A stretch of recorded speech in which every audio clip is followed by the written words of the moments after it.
তো আসলে যেটা হইছে মানে সবাই তো এখন খুব আধুনিক হয়ে যাচ্ছে।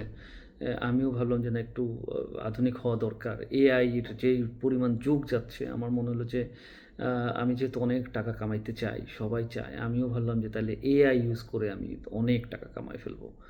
যেই ভাবনা সেই মতেই আমি এআইকে জিজ্ঞেস করলাম যে আচ্ছা আমি তো অনেক টাকা কামাইতে চাই, তাহলে আমার কি করা দরকার?